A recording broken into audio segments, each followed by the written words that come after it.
যারা বন্ধু শত্রুকে সমান দেখে, সম্মান অপমান শীত গ্রীষ্ম সুখ দুঃখের মধ্যে সমভাব রাখে, যারা খারাপ সঙ্গ থেকে মুক্ত, যারা নিজের প্রশংসা ও নিন্দাকে সমান মনে করে, যারা সর্বদা নীরব ধ্যানে মগ্ন থাকে, যারা যা পায় তাতেই সন্তুষ্ট থাকে, যারা সংসারে আসক্ত নয়, যাদের বুদ্ধি দৃঢ়ভাবে স্থির থাকে, যারা আমার প্রতি ভক্তিতে পূর্ণ থাকে, তারা আমার খুব প্রিয়।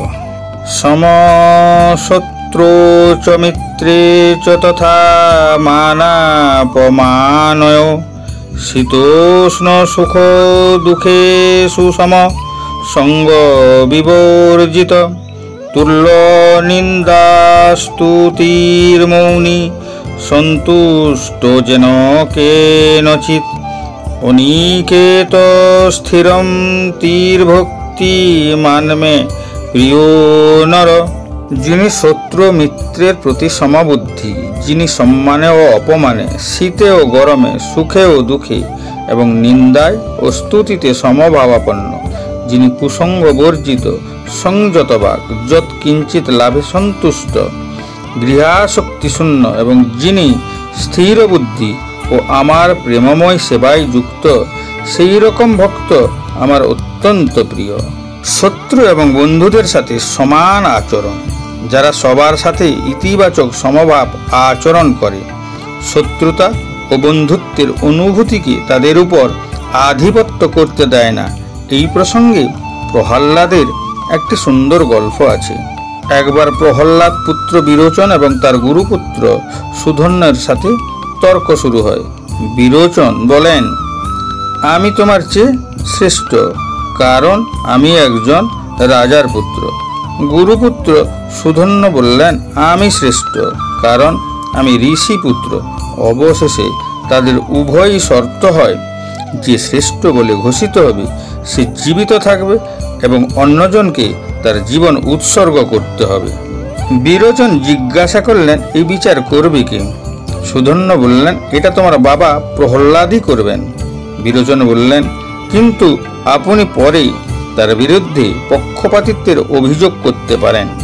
সুধন্য বললেন, আমার পিতা ঋষি অঙ্গিরা বলেছেন যে তোমার পিতা প্রহ্লাদ প্রত্যক্ষ ন্যায়ের মূর্ত প্রতীক।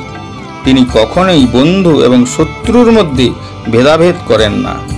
দুই সন্তান প্রহ্লাদের কাছে উপস্থিত হলে বিরোচন বলল, পিতা, আমি নাকি সুধন্য শ্রেষ্ঠ? প্রহ্লাদ জিজ্ঞাসা করলেন, এই প্রশ্ন উৎপন্ন হলো কি কারণে? বিরোচন বললেন, বাবা, আমরা বাজি রেখেছি যে যাকে শ্রেষ্ঠ ঘোষণা করা হবে তিনি বেঁচে থাকবেন এবং অন্যজনকে প্রাণ দিতে হবে। প্রহ্লাদ বললেন, তোমার বন্ধু সুধন্য শ্রেষ্ঠ, কারণ সে তোমার পিতার গুরুর পুত্র। প্রহ্লাদ তার রক্ষীকে আদেশ দিলেন, বিরোচনকে হত্যা করো। ঠিক সেই মুহূর্তে সুধন্য বললেন, মহারাজ, অপেক্ষা করুন। সুধন্য প্রহ্লাদকে বললেন, আমার দ্বিতীয় প্রশ্ন, আমি শ্রেষ্ঠ নাকি আপনি? প্রহ্লাদ বললেন, আমার রাক্ষস কুলে জন্ম, আপনি আমার গুরু ঋষি অঙ্গিরার পুত্র, তাই আমার থেকে আপনি শ্রেষ্ঠ। এই দেখে স্বর্গের দেবতারা প্রহ্লাদের রাজসভায় ফুল বর্ষণ করতে লাগলেন এবং প্রহ্লাদের ন্যায় বিচারের প্রশংসা করলেন। ভগবানের পরম ভক্ত হওয়ার কারণে প্রহ্লাদের নিরপেক্ষ এবং ন্যায় বিচার গুণ স্বাভাবিকভাবেই জন্মেছিল, যার ফলে তিনি বন্ধু, আত্মীয়, পুত্র, নাতি এবং অপরিচিতদের মধ্যে সমান আচরণ করতেন। সম্মান এবং অপমানের মধ্যে সমতা। শ্রীকৃষ্ণ বলেন যে যারা সম্মান এবং অপমানের দিকে মনোযোগ দেয় না, যেমন কোনো পুরুষ কোনো স্ত্রীর সাথে সম্পর্কে জড়ায়, তখন সে ভাবে তাকে কেউ কিছু বলতে পারে, কিন্তু যখন সম্পর্ক নিবিড় হয়ে যায় তখন সেই সম্পর্কের কথায় আর মনোযোগ দেয় না এবং সম্মানেরও ভয় করে না। একইভাবে যারা হৃদয়ে ঐশ্বরিক প্রেমের শিখা এমনভাবে প্রজ্বলিত করে যে তার কাছে পার্থিব সম্মান ও অপমানের কোনো গুরুত্ব থাকে না। শীত গ্রীষ্ম এবং সুখ দুঃখে সমতা। অনুকূল ও প্রতিকূল উভয় পরিস্থিতিতে যারা সমান থাকে তারা জানে যে তাদের কেউই স্থায়ী নয়, তারা দিন রাতের মতো আসা যাওয়া করে। অতএব তারা এই দ্বন্দ্বগুলিকে গুরুত্ব দেয় না, যাতে তাদের মনোযোগ ঈশ্বর থেকে বিচ্যুতি হয়। রামকৃষ্ণ পরমহংসদেবের জীবনের একটি ঘটনা সাধুদের মহত্বের উদাহরণ। বৃদ্ধ বয়সে তিনি গলার ক্যান্সারে ভুগছিলেন। লোকেরা তাকে এর নিরাময়ের জন্য কালী মাতার কাছে প্রার্থনা করতে বলল। তিনি বললেন, আমার মন কালী মায়ের প্রেমে ডুবে আছে, তাহলে আমি কেন এই তুচ্ছ শরীরকে ক্যান্সার থেকে বাঁচাতে প্রার্থনা করব? ঈশ্বর যা চান তাই হোক। কুসঙ্গ থেকে মুক্ত যে কোনো ব্যক্তি বা বস্তুর সমন্বয়কে সঙ্গ বলে। সঙ্গ দুই ধরনের হয়। যে সঙ্গ আমাদের মনকে জাগতিক বস্তুর দিকে নিয়ে যায় তাকে কুসঙ্গ বলে, এবং যে সঙ্গ আমাদের মনকে জাগতিক বস্তু থেকে দূরে সরিয়ে দেয় তাকে সৎসঙ্গ বলে। যেহেতু ভক্তরা জাগতিক চিন্তায় আনন্দ পায় না, তাই তারা খারাপ সঙ্গ উপেক্ষা করে এবং সৎসঙ্গে মগ্ন হয়। প্রশংসা এবং নিন্দায় একই ভাব। যারা বাহ্যিকভাবে অনুপ্রাণিত তাদের জন্য অন্যান্য লোকেদের প্রশংসা কিংবা নিন্দা অত্যন্ত গুরুত্বপূর্ণ, কিন্তু ভক্তরা অভ্যন্তরীণভাবে অনুপ্রাণিত, তাই তারা নীতিকে মান্যতা দেয়। অতএব অন্য লোকেদের প্রশংসা কিংবা নিন্দা তাদের প্রভাবিত করে না।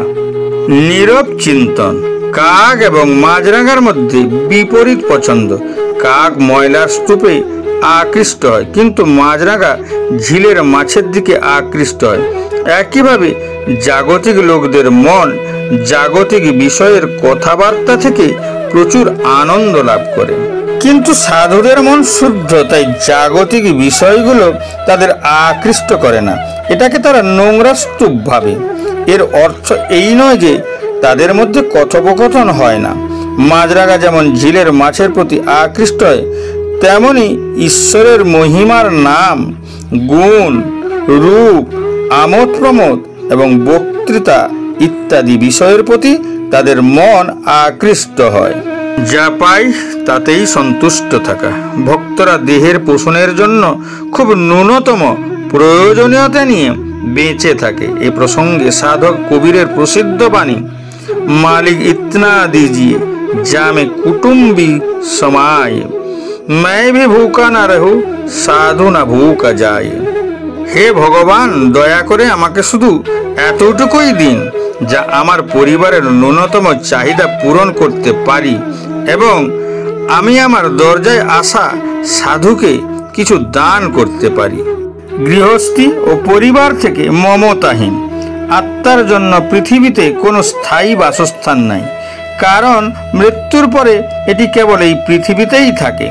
মুঘল সম্রাট আকবর যখন ফতেপুর সিক্রিতে তার রাজধানী স্থাপন করেন, তখন তিনি প্রধান প্রবেশদ্বারের পাথরের শিলালিপিতে এই শব্দগুলি খোদাই করেছিলেন, এই পৃথিবী একটি সেতু, এটিকে অতিক্রম করো, তবে এর উপর কোনো বাড়ি করো না।